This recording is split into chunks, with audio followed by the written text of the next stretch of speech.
100 of the greatest movies that are science fiction ever told.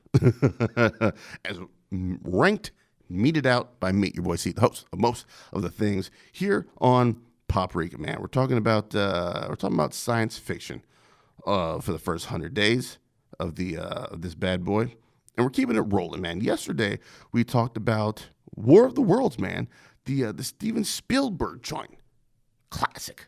Well, I'm not gonna say classic, but we throw that word around too much, right? If you haven't checked it out, if you're one of those people who's like, oh, it's a Tom Cruise movie, therefore I can't watch it, you're just shooting yourself in the kneecaps. Don't shoot yourself. That's if you take nothing away from these 100 movies. Don't shoot yourself in the kneecaps. Today, we're talking about number 80 on our list, Planet of the Apes. 1968, man, Charlton Heston and his wild, weird self. Somewhere in the universe, there must be something better than man. You don't have to go far to find it.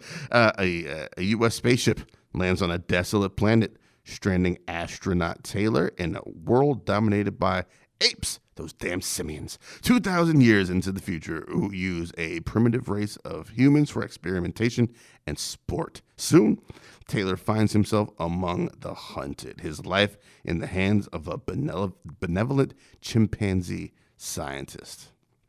One of the finest examples of class struggle. That's right. I say it a million times. Some of the best science fiction just holds up a mirror to our own current day issues, and Planet of the Apes, no different. Also, since 1968, nothing has changed. Planet of the Apes focuses on a race of apes taking over the world, making their own sad geopolitical structure.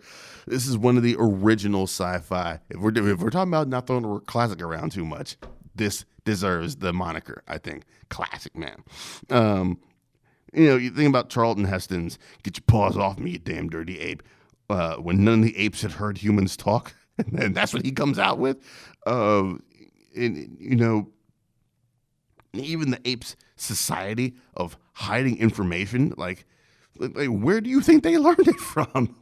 they learned a lot of that from us humans. Well, you'll hear down the road about other apes movies, but this joint is a great look at classism and the willingness to break free from those bonds. That's what this movie has going for it the most. Heston is a good lead. I forget the lady's name. Kim Hunter. There it is. Roddy McDowell is in this movie as well. Of course, we get Maurice Evans as the great Dr. Zaius. Thanks to this, we get the great Simpsons song, Dr. Zaius, Dr. Zaius, Dr. Zaius. And Planet of the Apes, man, is one of those sci-fi joints. Is like, this shit is legit. The rest of the movies, diminishing returns, but the original one holds solid. One of the best reveals at the end of a movie of any genre, I think. You're like, oh shit, what? This the Statue of Liberty head right there? They ape it, pun intended, in Jay and Silent Bob Strikes Back, I do believe. It's such a good movie. It's got some underlying themes that they don't try to hide. They don't try to hide it at all.